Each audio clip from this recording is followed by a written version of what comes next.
our goal tonight was kind of twofold. We wanted to help our players understand how to play Georgia football and what that is, and get them to give the effort to go out and play with the competitiveness that we want, the relentless toughness, effort, all the things we talk about. That was it.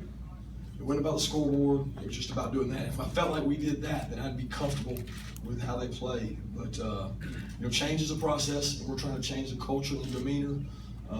And these kids really played hard. They were resilient. They had adversity, and they kept fighting. There's a lot of doubters out there when that ball got kicked off and ran back for the second half. A lot of here we goes, but not one kid on that sideline doubted it. Those defensive players were cheering for the offensive players, and the offensive players were cheering for the defensive players. And I really thought that our line of scrimmage was the difference in the game. So, appreciate it. All right, we'll go ahead and take questions. Raise your hand. We'll get a microphone over to you. Where are we going? Right here, back there in the back.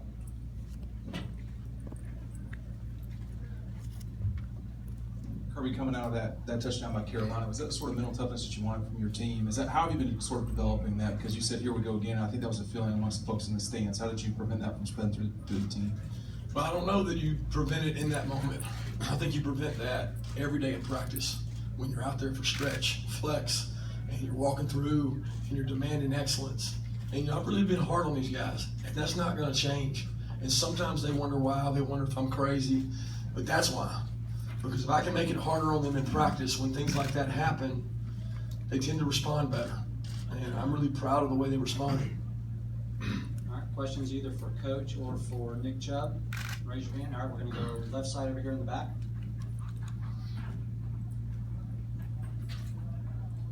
Coach, is the plan still to rotate the two quarterbacks? There is no plan right now. Right now, we'll assess the tape. We'll make another decision. I'm sure all you guys want to know is going to start the next game, and we'll start it all over again. Maybe you'll know by Thursday. Maybe you'll know by Wednesday. Who knows? We've got to figure all that out. I don't want to jump to any conclusion. I do think this. Both kids competed hard in the game. We struggled a little bit with the execution with Jacob in there as far as getting it in and out of the huddle and communicating and doing things.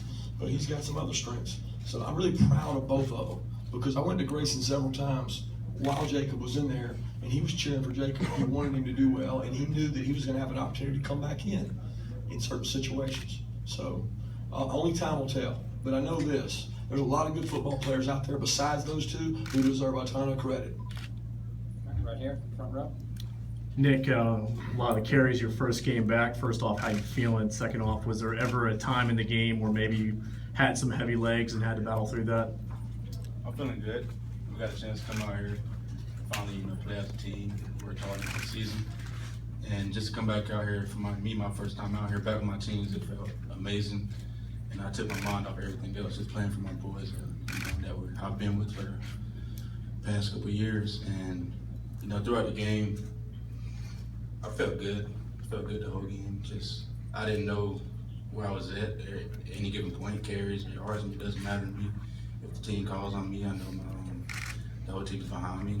Great offensive lineman making holes, making room. Give me the ball. We have a great team. Next, right here in front. Kirby, just your assessment of Nick and for him to go 32 carries for 222, and then Nick, did you feel like this was kind of a statement of return for you, given that you had the long layoff with the injury? Well, I'll go first. Somebody asked me if he was on a pitch count. I guess not, huh? He did a great job. I think first you should give a lot of credit to Ron Corson and his staff, okay? Because they really pushed Nick. And then the second is Nick Chubb is a special person. He's got great humility, great family, and he works so hard. Not many of you guys know what this kid went through when you're going out and doing extra taekwondo at night, early mornings. There's a reason why he was in the shape he's in, and it's because of the way he works. Well, yeah, so a lot of things came, a lot of things I went through to get here. And not only, I didn't do it by myself at all, like I say, Ron Corson and his staff, my family, friends, Coach Smart texts me late night, keeping my head in it. And just my teammates, everyone, pushing me.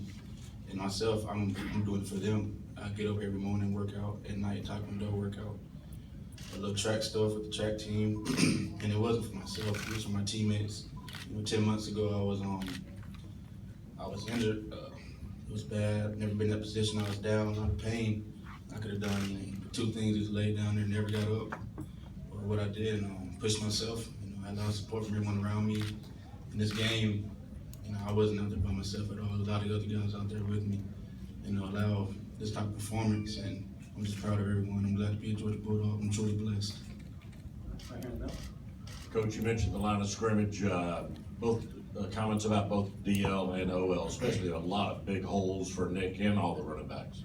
Yeah, they did a great job up front of being physical. We told them that that's our identity, and if we came out of the game with that identity, then I'd be comfortable. And I mean that, regardless of the score. I had a lot of thoughts about this press conference and thought, what if things don't turn out right? I just knew if we dominated the line of scrimmage and we were more physical than them, that the scoreboard wouldn't matter if we never quit.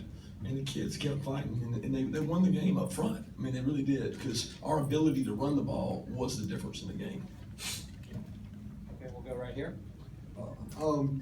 Coach, so coming back from a 10-point deficit in the third quarter, how do you think that this game serves as a source of momentum as you continue on towards the rest of the season?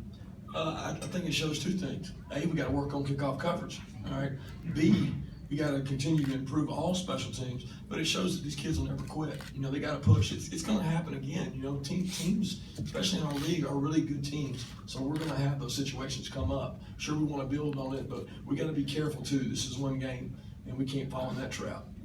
All right, far left over here. Coach, can you talk about Brian Herrien and the job that he did? I tell you what, tears almost came to my eyes when that kid had that touchdown run, because a lot of y'all don't know how far he came. I mean, he's sitting in his second semester. He's got to make 4 or 5 A's to even be eligible.